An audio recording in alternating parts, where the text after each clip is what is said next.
Olá a todos, temos um programa muito especial para vocês hoje. Vamos discutir o que o Oriente Médio tem a ver com a profecia bíblica, e não vou fazer nenhuma pergunta. Vou lhe dizer diretamente que isso tem muito a ver com a profecia bíblica. Estou aqui com Tabia, minha esposa. Olá! E temos Jacob, nosso assistente de pesquisa. Oi, feliz por estar aqui. Temos Wendy, nossa presidente. Olá! E vamos discutir esse assunto muito importante. Esse tema importante do Oriente Médio. O que está acontecendo lá agora? E se isso está na Bíblia? Acho que esse é um assunto muito importante para o momento. Como podemos ver, as guerras que estão acontecendo no Oriente Médio, há ações sérias e muitas outras nações estão ameaçando se envolver ou já estão se envolvendo. E para onde isso vai nos levar? E será que a Bíblia tem algo a dizer sobre isso? Acho que essa é uma pergunta muito importante. Agora, quero começar em Daniel capítulo 8, porque isso vai nos dar contexto para entender as regiões que vemos se envolvendo nas guerras agora, ou seja, Israel e Irã. Então vamos ver, esses lugares são mencionados na Bíblia? E, de fato, são. Mas antes de fazermos isso, gostaria de pedir que inclinássemos nossas cabeças para uma oração. Nosso Pai Celestial, ao nos aproximarmos da Tua Palavra, precisamos da Tua sabedoria divina. Te agradecemos muito por podermos nos reunir e estudar as Tuas incríveis Escrituras. Senhor, dá-nos sabedoria para compreender as verdades e profecias que se desenrolam diante de nós. Grato. Em nome de Jesus, amém. Gostaria de começar em Daniel capítulo 8. Daniel capítulo 8, e vamos dar uma olhada no versículo. Alguém poderia ler o verso? Eu posso. Então levantei os meus olhos e vi, e eis que estava diante do rio um carneiro, o qual tinha 2 chifres. E os 2 chifres eram altos, mas um era mais alto que o outro, e o mais alto subia por último. Ok. Então temos, e vou voltar ao versículo 2 e ler uma linha. E eu vi isso numa visão. Então Daniel realmente viu isso acontecer, como na vida real. Bem, ele está vendo isso em uma visão, não no momento exato. Certo, ele não estava sentado em alguma colina. Não, ele viu o carneiro chegar e fazer isso. Não, ele está em visão. Então está uma visão de Deus que está tentando mostrar a ele eventos que vão acontecer. Certo. Então agora temos esse carneiro que ele está vendo. E quem é esse carneiro? Bem, não precisamos adivinhar. Alguém pode ler o versículo 20 do mesmo capítulo? Daniel 8, 20. Claro. O carneiro que viste, com 2 chifres, são os reis da Média e da Pérsia. Certo. Então temos a Média e a Pérsia representadas por este carneiro com 2 chifres.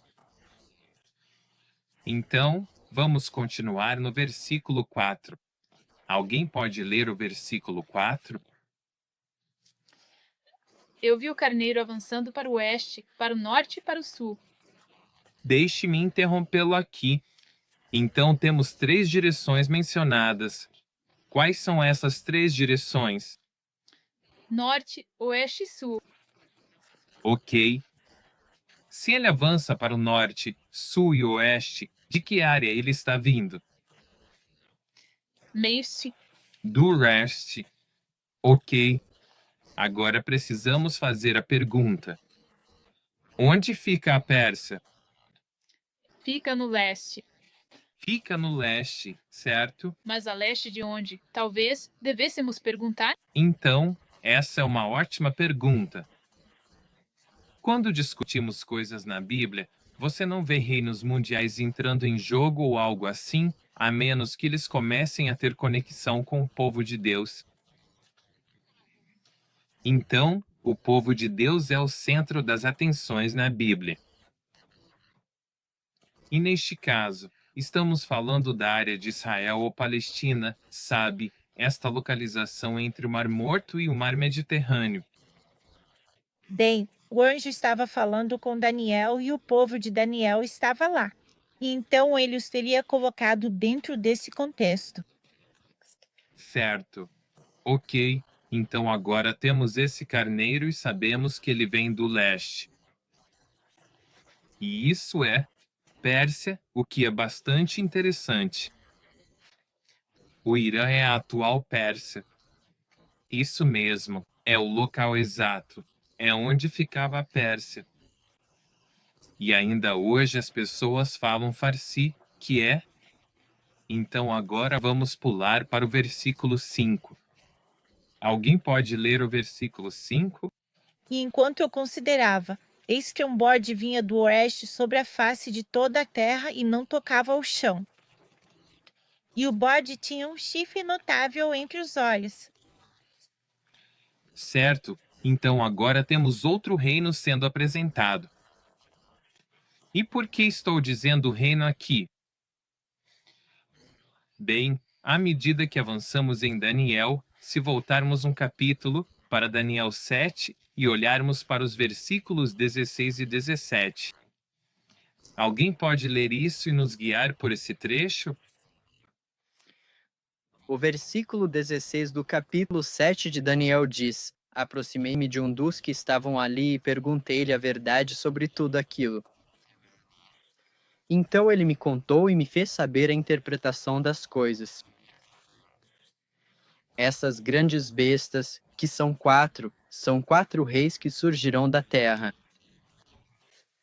E então, se pularmos para o versículo 23, diz: Assim ele disse: o quarto animal será um quarto reino na terra. Então, se deixarmos a Bíblia interpretar a si mesma, uma besta simboliza um rei ou um reino. Então, em Daniel capítulo 8, quando vemos esses animais, um carneiro e um bode, esses são reinos. Ok. Eu também quero ressaltar um ponto muito importante que surgiu no capítulo 16, que às vezes a Bíblia fala em números, coisas que violariam a lei natural. Um bode que faz um monte de coisas que um animal normal não faria, ou que se parece com um animal que não está na terra, quebra a lei natural. E isso nos dá uma indicação de que precisamos ir atrás da interpretação desse número. E é exatamente isso que o anjo está nos mostrando aqui. Havia vários símbolos mais cedo no capítulo 7. E agora Daniel vai até o anjo e diz: Eu quero saber a verdade sobre isso. E então ele me fez conhecer a interpretação. Então é isso que temos que fazer como estudantes diligentes. Quando vemos um símbolo, devemos procurar a interpretação na Bíblia. Acho que esse é um ponto muito bom. E isso nos leva a uma das regras de Miller.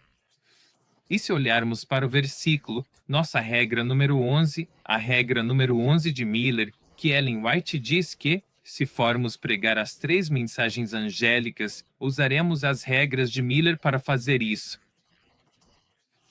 Como saber quando uma palavra é usada de forma figurada, exatamente como você disse, se faz sentido como está? E não fere as leis simples da natureza, então deve ser entendido literalmente, caso contrário, de forma figurada. E essas são regras que foram compiladas simplesmente enquanto ele estudava as Escrituras e encontrava pontos nas Escrituras que lhe diziam como estudá-las. Essas não eram regras inventadas que ele achava que fariam sentido, mas sim algo que ele encontrou na Bíblia, que dizia, sabe, interprete como figura se violar a lei natural. E tem versículos bíblicos ao lado de cada regra. E se você quiser uma cópia das regras de William Miller, pode entrar em contato com o nosso escritório em bookmarks.amazondiscoveries.org e você pode nos pedir para lhe enviar um dos marcadores de William Miller. Então, com esse contexto, e novamente, já lemos no versículo 20 que o carneiro representa a Medo-Pérsia. Agora temos esse bode e ele está vindo do oeste. Então temos um vindo do leste. Temos outro vindo do oeste. E se olharmos para o versículo 21, diz: e o bode peludo é o rei da Grécia. E o grande chifre que está entre os seus olhos é o primeiro rei. Deixe-me só colocar isso na tela para que todos possam ver. Então vamos para o versículo 21. O bode peludo é o rei da Grécia. Então vemos isso claramente aqui na Bíblia. Não precisamos adivinhar. Isso deixa tudo muito claro. Mas isso está nos dando uma noção de onde as coisas estão localizadas. Então, a Grécia está no oeste. E então temos o carneiro, que está no leste. Agora, tem mais sobre isso. Se continuarmos lendo, ele faz referência ao chifre notável.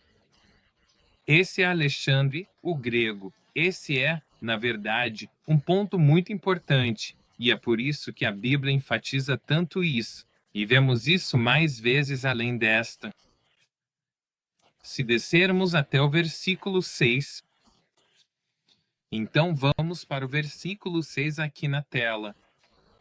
E ele veio ao carneiro que tinha 2 chifres, que eu tinha visto de pé diante do rio, e correu contra ele com fúria, com a fúria do seu poder.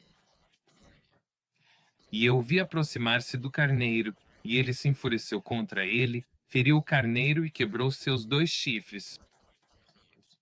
E não havia força no carneiro para resistir diante dele.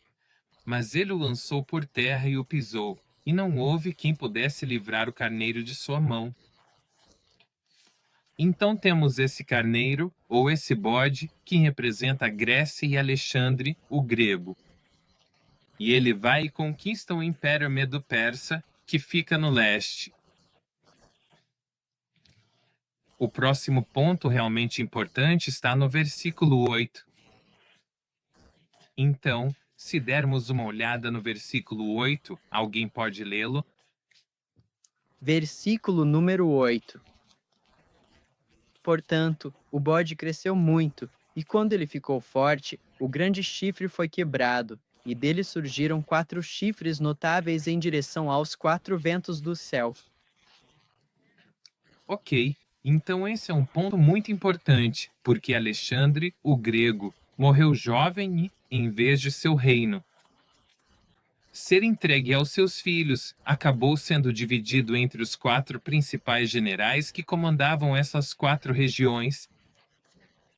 Então temos Lisímaco, Alexandre, Ptolomeu e Seleuco.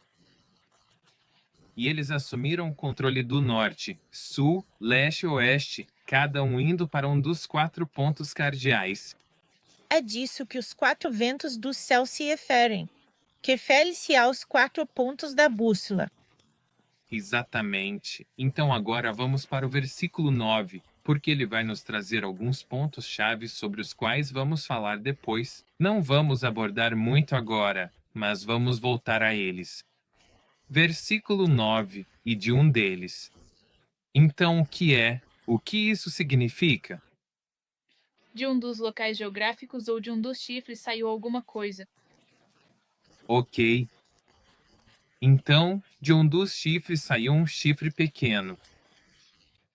Então, de um dos chifres, este está na verdade crescendo a partir do chifre, não na cabeça, mas de um chifre específico. E isso é importante porque cada chifre vai em uma direção diferente e está em um local diferente. Então, um está no oeste, um está no leste, um está no norte e um está no sul. Então, onde quer que este, Se soubermos qual é, podemos descobrir de que direção ele está vindo. exatamente.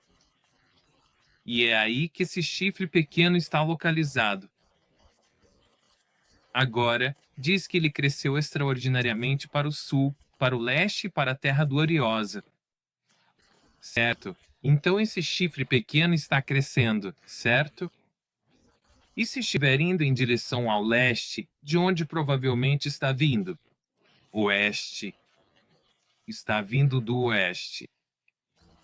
Agora, também, se você é um bom estudante da Bíblia e entende Daniel 7, há um pequeno chifre aqui também. E esse pequeno chifre representa o papado. Agora sabemos que o papado está em Roma. E Roma fica na parte ocidental do Império Grego ou na parte oriental do Império Grego? De onde vem o oeste? Tudo começou no oeste. Fica no oeste. Ele governa do oeste. Certo. Então, Roma fica na parte ocidental do Império Grego. Então, isso. O chifre pequeno está, na verdade, saindo do chifre ocidental. E ainda temos esse termo hoje, porque a Europa e a América do Norte são conhecidas como países do leste e do oeste, e as outras partes, que são mais como as que chamamos de partes orientais, são conhecidas como leste. Então, desde essa divisão, ainda usamos essas palavras para as partes do mundo. Absolutamente. Tchau. Então, agora que temos um pouco de compreensão das instruções, vamos direto para Daniel 11.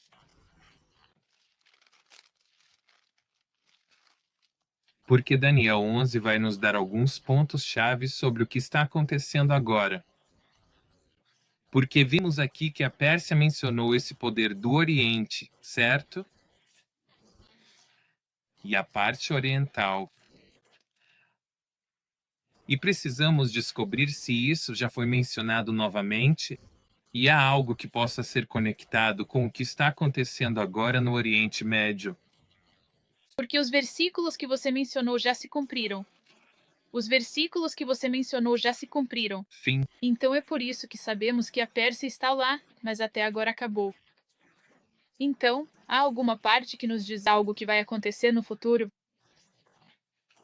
Então, se formos para Daniel 11 e começarmos no versículo 2, alguém pode lê-lo?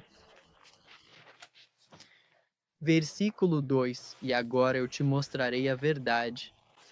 Eis que ainda se levantarão 3 reis na Pérsia, e o quarto será muito mais rico do que todos eles. E pela sua força, por meio de suas riquezas, ele incitará todos contra o reino da Grécia.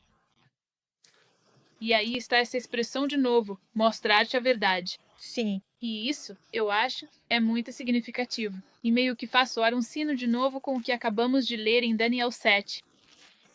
Sim, versículo 16. Então, mais uma vez, como se tivéssemos acabado de passar, cheguei perto deles, fiquei de pé e perguntei a ele a verdade disto, de tudo isto. Então ele me contou e me fez saber a interpretação da coisa.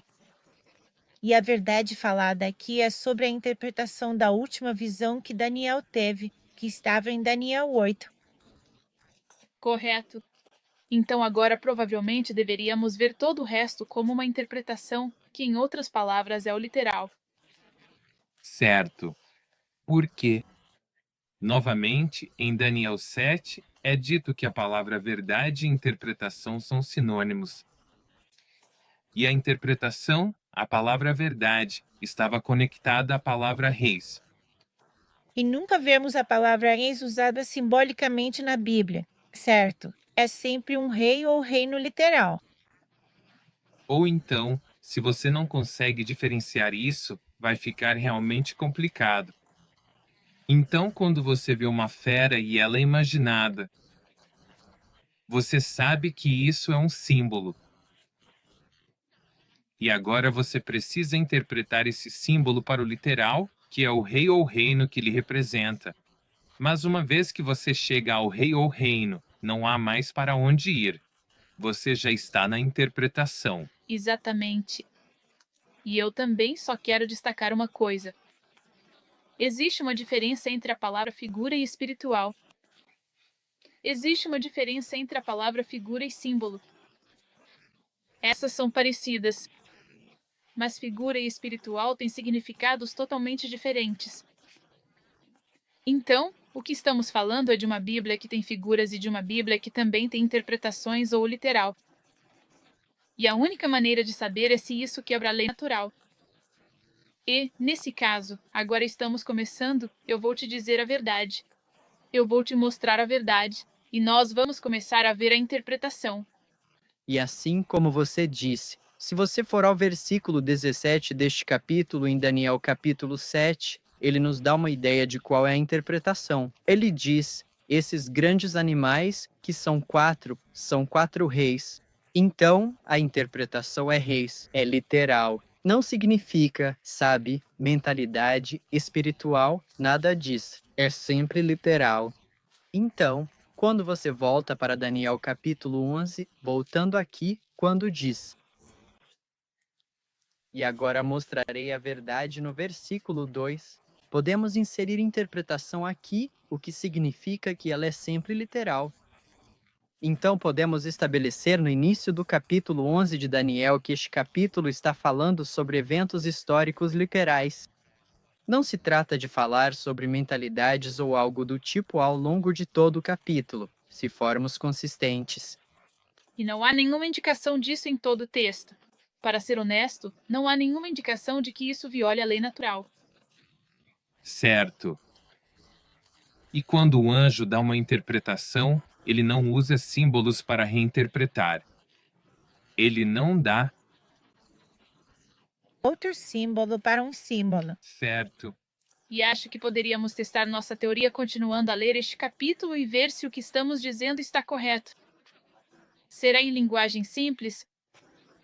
Então talvez você queira continuar e ver isso. Antes de fazermos isso, eu gostaria que tivéssemos um livro sobre a mesa. Oh, sim. Este é um livro muito antigo. É o Leitura Bíblica para o Lar. Este aqui em específico é extremamente antigo, e acho que ninguém vai conseguir ler a data de direitos autorais aqui, mas está escrito 1888. Então este é o Leitura Bíblica para o Lar original, e se olharmos o índice, tem algo muito fascinante. Se formos a tabela de conteúdos, tem algo chamado de A Questão Oriental. Agora, é exatamente sobre isso que estamos falando agora, o que está acontecendo no Oriente Médio. E o que é essa questão oriental? Bem, a questão oriental é exatamente isso. O que o Oriente Médio? A pergunta é: o que o Oriente Médio tem a ver com a profecia bíblica? Essa é a questão. Bem, isso é abordado na página 391, então vou até a página 391 e é extremamente fascinante. Nessa página, temos uma imagem do urso. E quem é o urso em Daniel 7? Medo-Pérsia. Medo-Pérsia, certo? Então está enfatizando que estamos falando da Pérsia, algo do Oriente, a questão oriental. Também está destacando a Turquia aqui. Também está destacando Jerusalém. Está destacando o Império Russo. Muito fascinante. E então a primeira linha diz o seguinte, o capítulo 11 de Daniel inteiro. Isso significa tudo.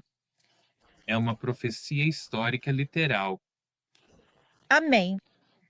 a mais longa e notável do seu tipo.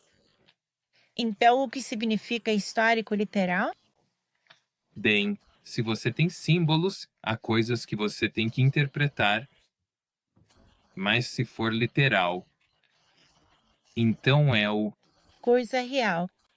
verdadeiro negócio. Sim. E se for histórico? Então, ele deve ser encontrado em algum lugar da história. Na história, é datável. Certo. Você pode, esse é o evento.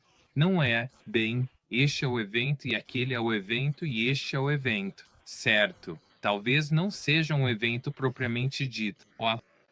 Talvez seja algo etéreo e algo emocional e delicado. Sabe, falaremos sobre isso mais tarde, quando mostrarmos o que Ellen White diz sobre essas interpretações espirituais místicas. Mas quando olhamos para Daniel 11, como você disse, é uma profecia histórica literal. Então ele fala sobre o futuro, mas não é disfarçado. Então, deveríamos ser capazes de encontrar o cumprimento dessa profecia em algum momento da história. E isso não é uma regra. Acredito que seja a regra número 13, sim, posso ler aqui. Para saber se temos o verdadeiro evento histórico para o cumprimento de uma profecia, Se você encontrar cada palavra da profecia, depois que as figuras forem compreendidas, literalmente cumprida, então você pode saber que sua história é o verdadeiro evento. Mas se faltar o cumprimento de uma palavra, então você deve procurar outro evento ou aguardar seu desenvolvimento futuro. Pois Deus cuida para que a história e a profecia estejam de acordo, para que os verdadeiros filhos crentes de Deus nunca sejam envergonhados. Muito bom. E o que isso significa que, obviamente, em algum momento, essas profecias não eram história. Em algum momento, elas eram um evento futuro que foi profetizado. Mas isso nunca muda. Se já foi cumprido ou se ainda será cumprido, em algum momento ainda será um evento histórico. Você precisa ser capaz de apontar exatamente para ele. Quando vamos para Daniel 7, de onde estamos tirando nossas regras proféticas, se quisermos ser consistentes, precisamos usar as mesmas regras em todo o livro. Se formos a Daniel 7, ninguém dirá que a transição do leão para o urso acontecerá mais de uma vez. Certo, não, e nós realmente atribuímos datas a isso. Babilônia governou a partir desta data. Até esta data e depois Medo-Pérsia, desta data até esta data. Correto? Então, temos esses definidores e diretrizes sobre como devemos entender a profecia, o que infelizmente muitas pessoas em Daniel 11 começam a misturar as coisas e não há mais datas reais para as coisas. E isso se torna extremamente confuso. Fica difícil de entender. Você precisa ouvir a opinião de todo tipo de pessoas sobre o que é. E por mais pregadores que sejam, há versões diferentes. E uma vez que uma profecia se cumpre, acho que precisamos deixar claro que ela foi cumprida. Não existe aplicação dupla ou tripla da profecia. Exatamente. Então, eu só quero descer. Eu só queria dizer, continue lendo um pouco e vamos ver se nossas conclusões aqui estão corretas. Isso é linguagem clara. Então, se formos para o versículo 3, e se levantará um rei poderoso, que reinará com grande domínio e fará segundo a sua vontade. Isso soa como Daniel 8? Sim, Idêntico, certo? Versículo 4. E, estando ele em pé, o seu reino será quebrado, exatamente como em Daniel 8, e será repartido para os 4 ventos do céu, mas não para a sua posteridade, nem segundo o domínio com que dominou, porque o seu reino será arrancado e passará a outros além destes. é bem claro. São os mesmos 4 ventos do céu que acabamos de ler em Daniel 7. Correto. E é uma linguagem muito simples. Ele está explicando a você exatamente o que vai acontecer, por que e como. É a interpretação de Daniel 8, Fim. certo? Daniel 8 é o símbolo, é a fera. E este é o dos reis, que é a interpretação. E ele está sendo muito claro com Daniel neste momento. Agora é que a coisa fica muito interessante. É quando chegamos aos versículos 40 a 45. E eu acho que esses são provavelmente alguns dos versículos mais disputados de todo o livro de Daniel. Você concorda? Sim. Então, no versículo 40, temos um ponto de transição muito importante. E há algum ponto-chave nesse versículo, no versículo 40. Vamos focar nos versículos 40, 44 e 45 neste estudo. No 40, a primeira coisa que você lê é o marcador de tempo. É como um registro de tempo ou uma marca de caminho. E diz, e no tempo do fim. E esse não é o fim dos tempos. Porque as pessoas pensam isso. É como um momento no fim dos tempos. Isso pode acontecer este ano. No ano passado. Pode ser a qualquer momento, mas na verdade é um ano muito específico. Isso é, exatamente. E há marcadores de caminho ao longo de todo o capítulo 11 que vão nos ajudar a entender onde estamos e de onde precisamos seguir em frente. E quando você chega até aqui, o versículo 40 diz agora, e no tempo do fim. Então precisamos entender que tempo é esse? Onde podemos encontrar a resposta para que tenhamos um registro preciso? Então, se formos para Daniel capítulo 12, a Bíblia nos dá uma resposta sobre o que é o tempo do fim. E eu vou começar no versículo 6, Daniel 12, versículo 6. E um deles disse ao homem vestido de linho, que estava sobre as águas do rio: até quando será o fim dessas maravilhas? E eu ouvi o homem vestido de linho, que estava sobre as águas do rio, quando levantou a mão direita e a esquerda ao céu, e jurou por aquele que vive para todo sempre, que seria por um tempo. Um tempo, tempos e metade de um tempo, e quando ele tiver terminado de espalhar o poder do povo santo, todas essas coisas se cumprirão. Versículo 8. E eu ouvi, mas não entendi, e então eu disse: ó meu Senhor, qual será o fim dessas coisas? E ele disse: vai, Daniel, porque estas palavras estão fechadas e seladas, aí está a nossa palavra até o tempo do fim. Então, o tempo do fim está conectado com esse período de um tempo, tempos e metade de um tempo. E essa expressão, tempo, tempos e metade de um tempo, é sinônima de 42 meses ou 1260 anos de supremacia papal. E nós sabemos pela história, novamente, que esse período terminou no ano de 1798.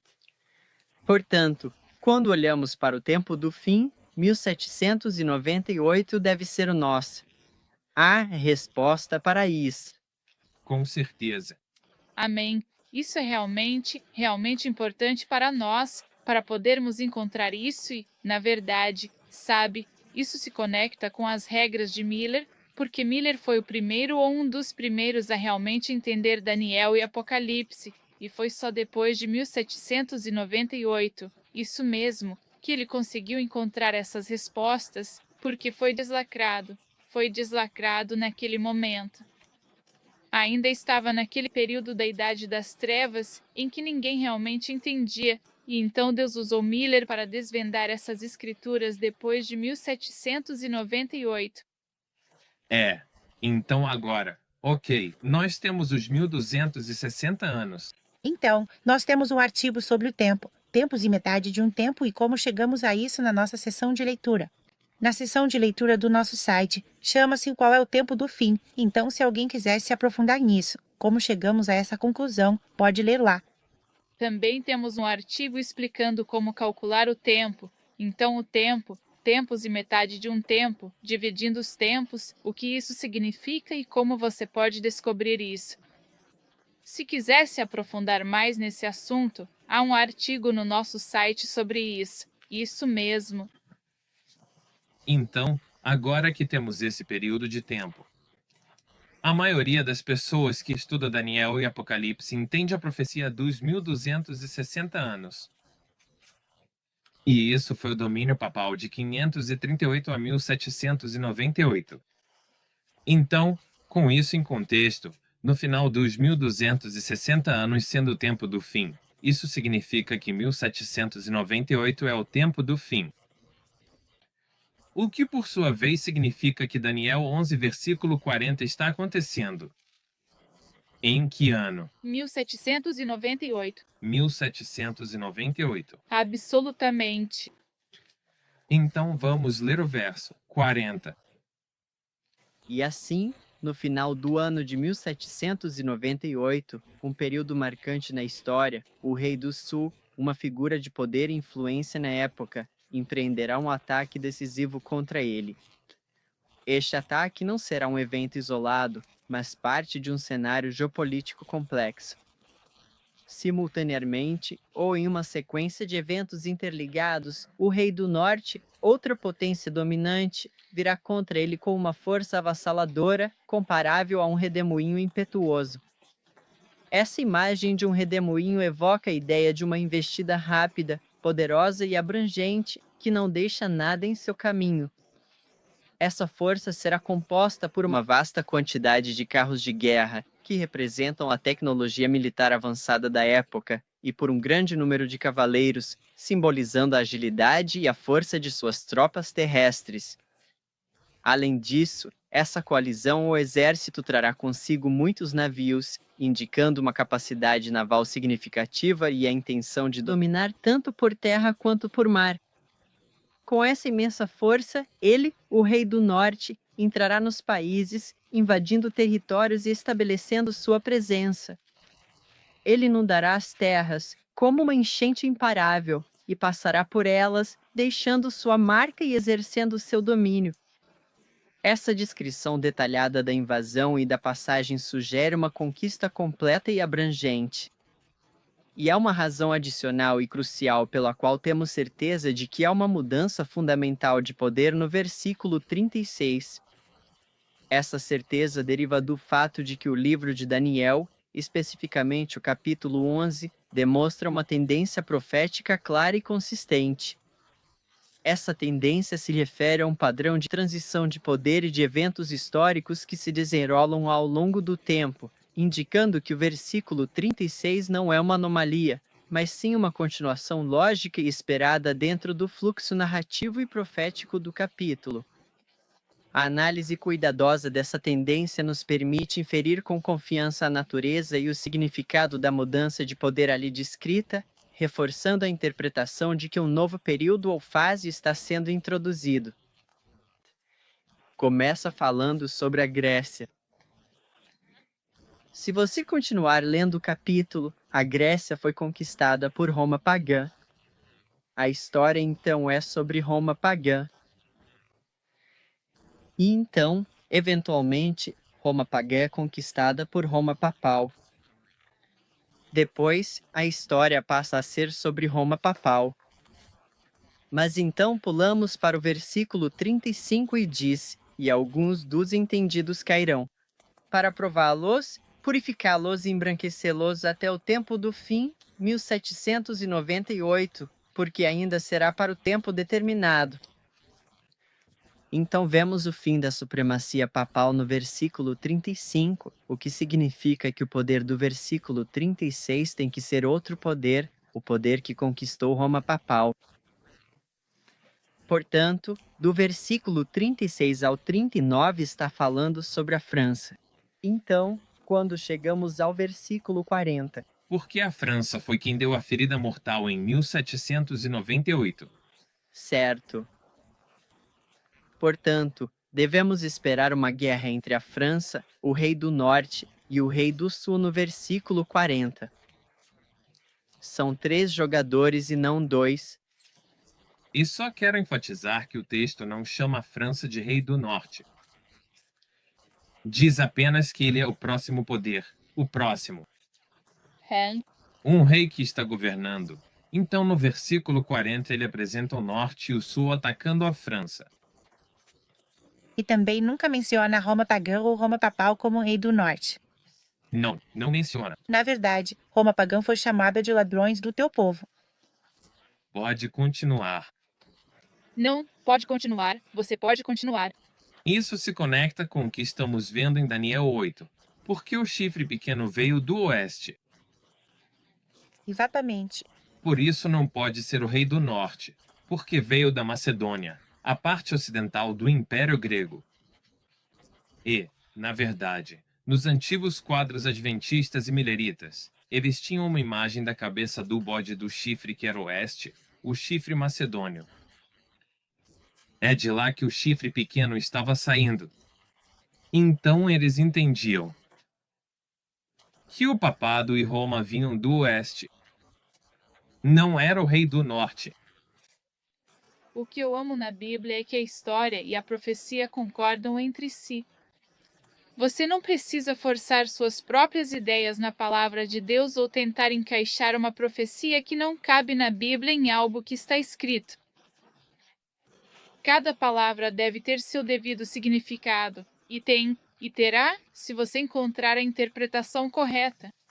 Com certeza. Então agora, se continuarmos no verso 40, vemos esse rei do sul, vemos esse rei do norte. E como você disse, vemos algo em 1798 relacionado a uma guerra. Uma guerra de 3 lados.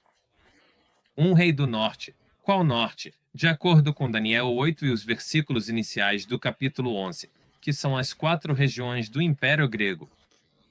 Correto. Então o rei do norte, sendo o rei do norte, parte do Império Grego, Correto. e o rei do sul, sendo a parte sul do Império Grego. Porque em nenhum lugar de todo o capítulo nos são dadas novas coordenadas. Não nos dá outro mapa que diga: agora isso aconteceu e foi para o norte, sul, leste, oeste. Nunca. E o norte agora é um norte diferente. Certo. Ele sempre nos deu apenas uma coordenada e essas coordenadas permaneceram as mesmas dos capítulos anteriores de Daniel também. Isso nunca mudou. Então sempre temos exatamente o mesmo ponto central, que é Jerusalém, e depois temos norte, sul, leste e oeste. Certo. Então, quando diz que o rei do norte virá contra ele como um redemoinho, qual era a localização da parte norte do Império Grego? Seleuco. Onde, geograficamente, se você pudesse apontar, seria a Turquia. Então, esta é Constantinopla. Esta é a parte norte do Império Grego. E o sul é onde ficava a parte sul do Império Grego? Egito. Egito. Ptolomeu.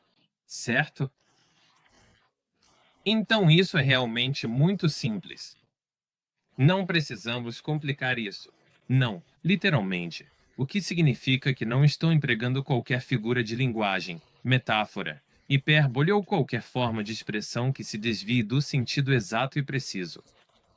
A minha intenção é comunicar de forma direta e inequívoca, sem margem para interpretações subjetivas ou duplas.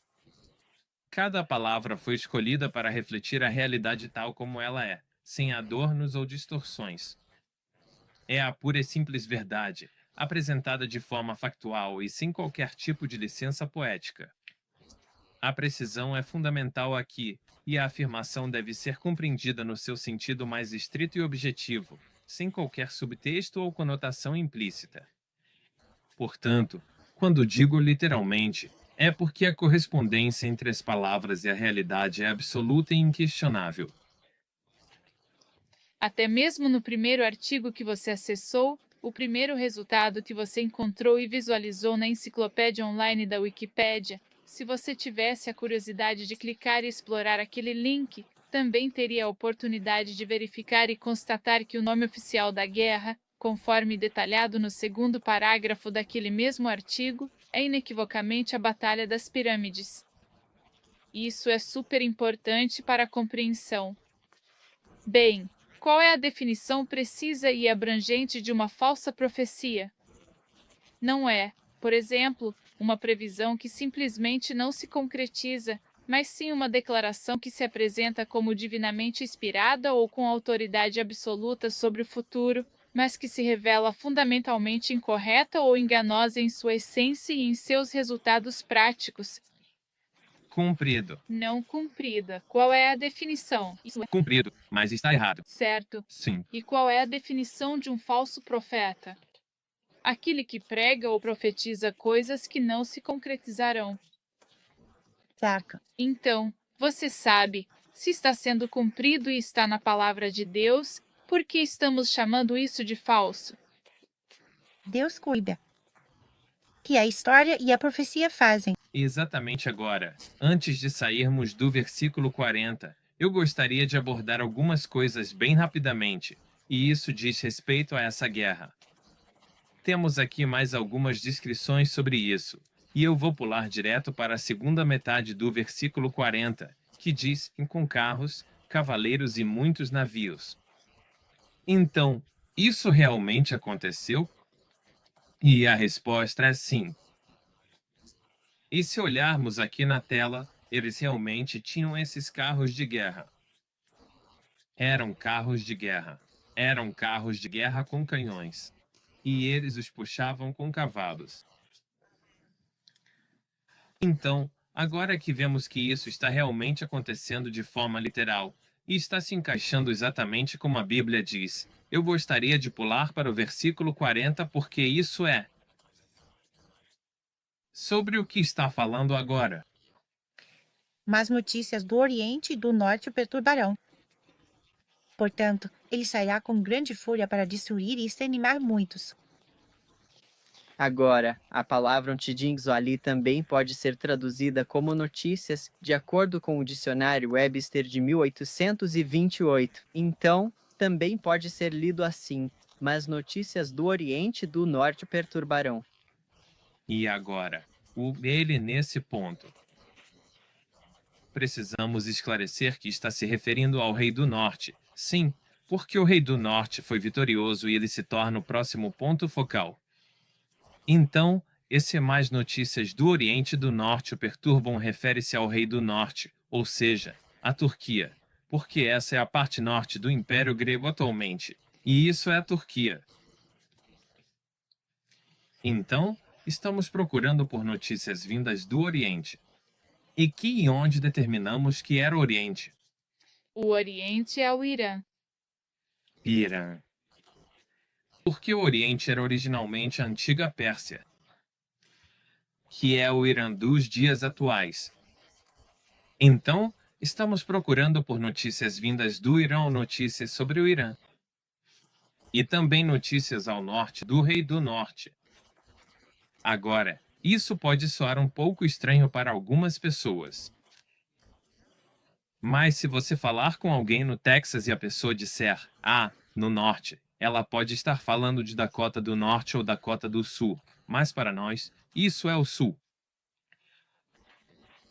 Estamos ao norte do norte. Sim, e depois ao norte de nós. Sim, conhecemos algumas pessoas ao norte de nós, cerca de 3.000 quilômetros ao norte de nós. E aqui está a razão pela qual o norte não está. Todo o caminho para o norte é porque é a parte norte do Império Grego, certo? Certo. Então é lá que fica Constantinopla, na Turquia. Correto. Então, o que fica diretamente ao norte da Turquia? Rússia, por exemplo, é um caso. Rússia. Então agora releia esse versículo, falando do Rei do Norte, a Turquia. Peru. Ok. Agora, por causa dessa notícia, o que vai acontecer? Portanto, ou por causa disso, poderíamos dizer que ele, o Rei do Norte, sairá com grande fúria para destruir e exterminar completamente muitos. Então, se vemos notícias e guerra vindas do Irã e notícias da Rússia, isso vai preocupar ou agitar a Turquia. Agora, estamos vendo isso neste momento? Sim, sim. A resposta é 100% sim. Sim, vemos que o Irã está obviamente envolvido ativamente em uma guerra. E acabamos de ver no noticiário, mais cedo hoje de manhã, que a Rússia está oferecendo ajuda a eles também em relação ao nuclear. Então, eles estão realmente envolvidos, com certeza. Então, temos Israel agora, que iniciou um conflito com o Irã. O Irã não está recuando no momento, e a Rússia está comentando, a Turquia está comentando, a América está se envolvendo. Temos essa tempestade perfeita que está muito próxima do versículo 40, versículo 44. Desculpe, aqui está a questão. O que estamos vendo agora são notícias do Irã, notícias da Rússia, e isso continua crescendo a ponto de agitar a Turquia a fazer o que ela vem dizendo que fará há anos. Levem-nos para Jerusalém pegar. Nos para Jerusalém. Certo, leve-nos para Jerusalém. Fim. Se isso causar isso, quais são as implicações? Bem, será o versículo 45. E ele plantará seu tabernáculo entre o palácio. Ele plantará o tabernáculo do seu palácio entre os mares, no glorioso Monte Santo, mas ele chegará ao seu fim, e ninguém o ajudará. E nesse tempo Miguel se levantará, o grande príncipe que protege os filhos do teu povo, e haverá um tempo de angústia, como nunca houve desde que existiu nação até aquele tempo. E nesse tempo, teu povo será libertado, todo aquele que for encontrado escrito no livro. Então você pode me explicar isso em inglês simples? 44, 45 e 12. Alguém pode tentar? Então, versículo 44. Se voltarmos apenas para ter uma visão completa, mas notícias do Oriente e do Norte o perturbarão. Falando da Turquia, temos o hino. Já discutimos isso. Portanto, ou por causa disto, por causa destas notícias ou novidades, o rei do norte, a Turquia, sairá com grande fúria para destruir e exterminar completamente muitos. E ele plantará os tabernáculos do seu palácio ou da sua sede de governo entre os mares, no glorioso Monte Santo. Deixe-me interrompê-lo aqui. E vamos dar uma olhada nisso. E lembre-se, esses são locais literais. Sobre o qual estamos falando. Não estamos falando do povo de Israel. Não estamos falando de judeus. E lembre-se, ele está falando com Daniel, certo? E se Daniel conhece um local e o conhece como o glorioso Monte Santo, é assim que ele o descreverá. Mas ele nos dá mais descrições, que estão entre os mares. E se você puder ir até a tela, você poderá ver isso muito claramente. Jerusalém e Israel aqui. Fica entre o Mar Morto e o Mar Mediterrâneo. E eu tenho que dizer, realmente, é conhecida como uma terra gloriosa. Mesmo agora, mesmo entre pessoas que não são judias, nem cristãs, nem de nenhuma religião desse tipo, elas sabem que aquela é a terra gloriosa.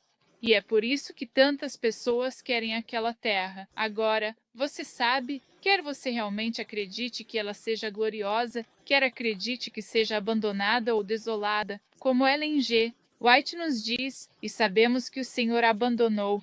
Isso não significa que o mundo ainda não se refira a ela como terra gloriosa, e por algum motivo ainda a cobice. Com certeza. Então, temos a Turquia, que por causa de notícias vindas do leste e do norte, vai destruir muitos. Ele vai entrar em guerra e tem o segundo maior exército do mundo inteiro. Acho que a maioria das pessoas não percebe isso. Ele vai estabelecer seu governo em Jerusalém. E é exatamente isso que o povo da Turquia está dizendo. Leve-nos para Jerusalém.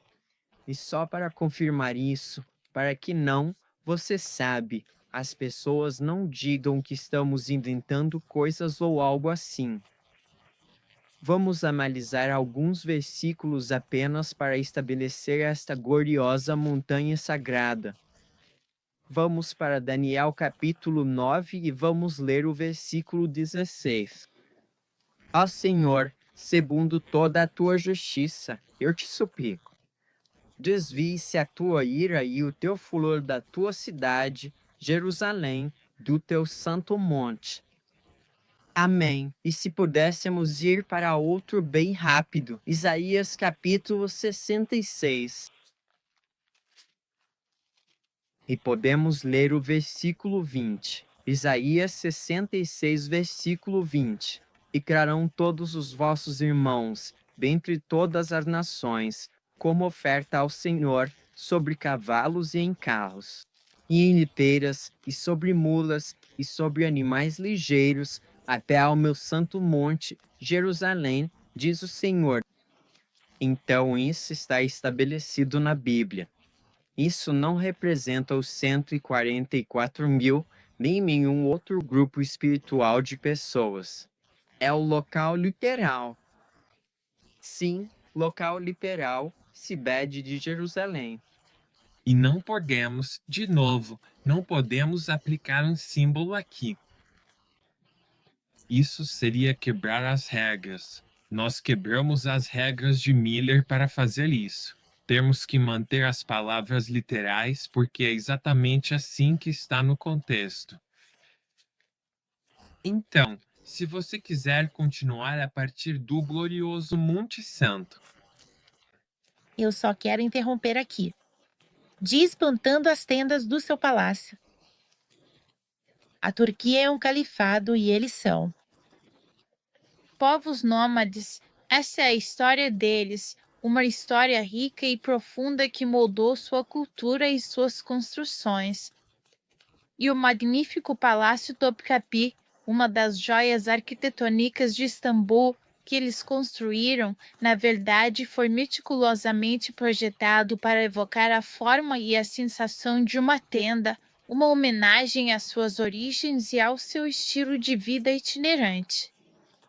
É um edifício imponente e grandioso, mas sua concepção e muitos de seus elementos internos e externos foram cuidadosamente pensados para replicar a estrutura e a atmosfera de uma tenda tradicional, proporcionando uma conexão visual e simbólica com o passado nômade.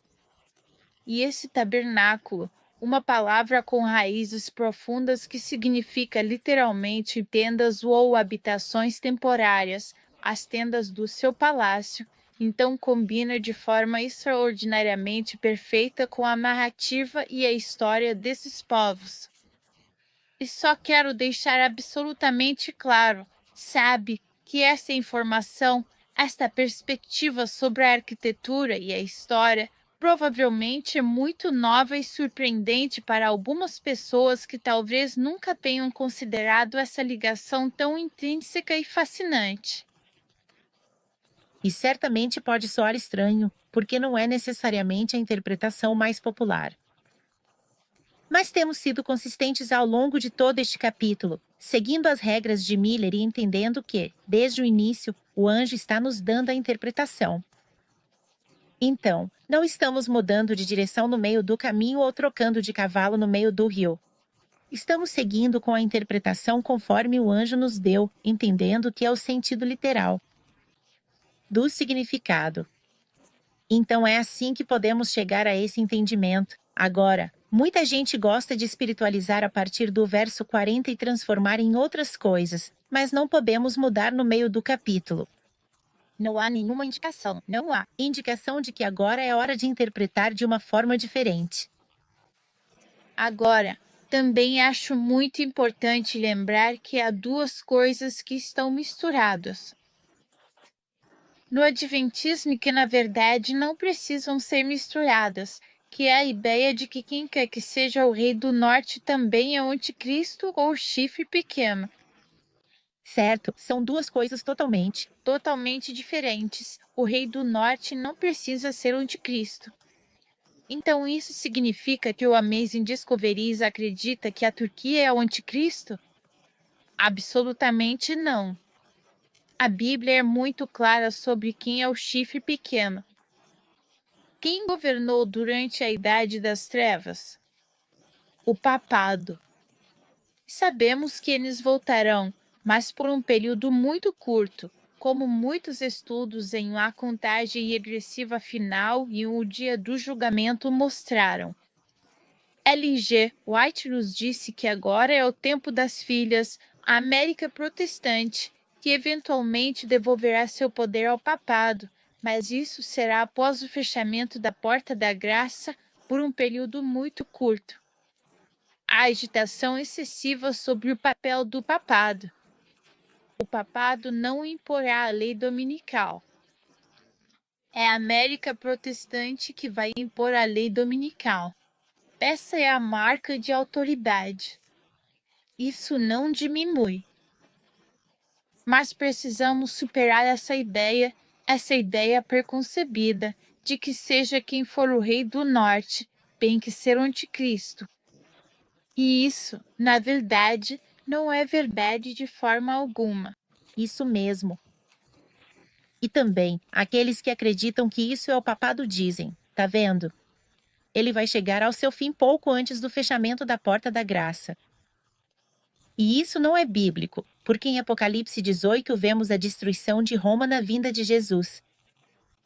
E também vemos, na quinta praga, que há trevas sobre a besta. Então, se a besta e o papado já não existem no momento do fechamento da porta da graça, qual seria o sentido de tudo isso? Isso tornaria tudo isso falso. Então, aí está mais um motivo. Com certeza. E há muitos outros motivos também. Talvez você queira comentar sobre isso, mas o principal que quero dizer é que a ideia de que tem que ser o rei, de o rei do norte tem que ser o papado, não se sustenta. Essa ideia cai por terra. Assim que você começa a estudar o capítulo inteiro, percebe que o rei do norte já foi à Grécia em determinado momento. E depois o rei do norte se tornou. No contexto histórico e profético, frequentemente nos deparamos com referências a nações e figuras que desempenham papéis cruciais. Por exemplo, ao considerarmos a Turquia, que em tempos antigos era conhecida por diferentes nomes e abrigava reinos e impérios de grande influência, percebemos a complexidade das narrativas. Havia um rei ou múltiplos governantes e uma estrutura social e política que moldava a vida das pessoas e os eventos da época. E assim por diante, a história se desenrola com uma miríade de personagens e cenários que se interligam. Então, temos a Grécia, berço da civilização ocidental, com sua rica mitologia, filosofia e impérios que se estenderam por vastas regiões, e a Turquia, uma ponte entre continentes, com uma história igualmente profunda e complexa. É fundamental ressaltar que, em nenhum momento, a Grécia ou a Turquia foram identificadas ou interpretadas como o anticristo. Esta é uma distinção de suma importância, um ponto que não pode ser subestimado, pois a correta compreensão das profecias e das figuras históricas é crucial para evitar interpretações errôneas e a disseminação de informações imprecisas. Isso é realmente muito, muito importante, pois ao perceber e compreender que esses personagens, sejam eles figuras históricas, nações ou conceitos, começam a receber notícias, a interagir e a se desenvolver dentro de um contexto maior, e ao ver que tudo isso funciona como um fluxo contínuo e interconectado de eventos e revelações, realmente, para mim, torna-se evidente a necessidade de uma análise cuidadosa e aprofundada.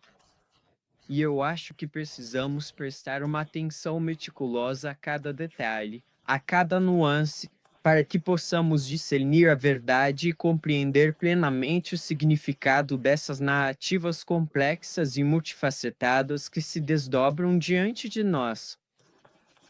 Se você não teve a oportunidade de estudar e se aprofundar em Daniel 11, recomendo que faça isso. É importante saber quem é esse personagem que chegará ao seu fim e sinalizará o fechamento da porta da graça. E não estamos dizendo necessariamente que esses eventos que estão acontecendo hoje no Irã são exatamente os que vão desencadear a Turquia. Pode ser que sejam. E talvez sejam apenas parte da agitação, e ainda virão mais coisas por aí. Mas, de qualquer forma, precisamos ver isso como parte dessas notícias. Porque, como você está dizendo, mas notícias no plural. Plural. Certo. E já houve notícias. Se olharmos no livro Daniel e Apocalipse, de Uriah Smith, ele fala sobre algumas dessas notícias. E houve a Guerra da Crimeia, a Guerra Russo-Turca. Você sabe essas coisas. Agora, nós já avançamos mais na linha do tempo e vemos todas essas coisas acontecendo ao mesmo tempo. Temos um tapa americano. Falamos sobre a lei dominical mais do que nunca. Temos notícias do leste e notícias do norte. Talvez tudo se acalme agora. Se for assim, graças a Deus, porque o povo de Deus não está pronto. Precisamos de mais tempo. Mas se não, se estas forem as notícias finais, isso significa que estamos realmente perto do fim. Isso significa que o povo de Deus precisa agir rapidamente. Sim, porque não há mais muita coisa para acontecer. Bom, isso é bem grande.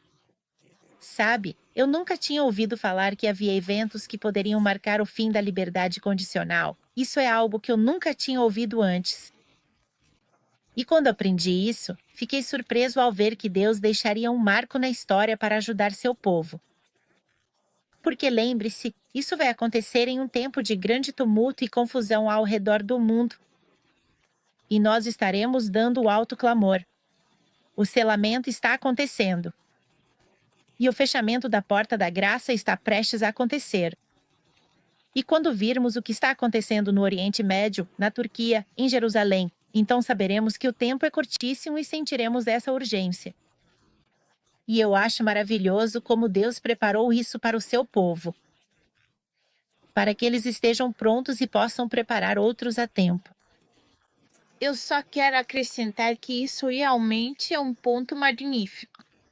Porque o fato de Deus marcar o fechamento da porta da graça com um evento histórico, eu nunca soube qual era o evento. Eu nunca soube que havia um evento.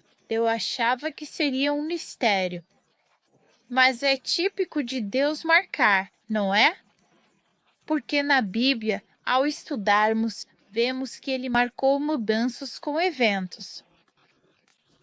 E então, o fato de que isso realmente é, e também quero dizer que isso acrescenta um impulso, porque se você pensar bem, estaremos pregando o alto clamor, dando a mensagem final de advertência ao mundo. Não aceite a marca da besta, aceite o sábado. Siga o Senhor, ande conforme os seus mandamentos.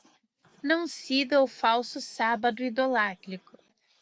E ao mesmo tempo, o que vai acrescentar urgência. A mensagem é que veremos vitórias nas guerras acontecendo no Oriente Médio e vamos dizer: olha, este é um sinal claro de que o tempo de graça está se encerrando. Agora é a sua hora de ficar do lado do Senhor, agora e para toda a eternidade. Sim, isso dá impulso. Em 1840.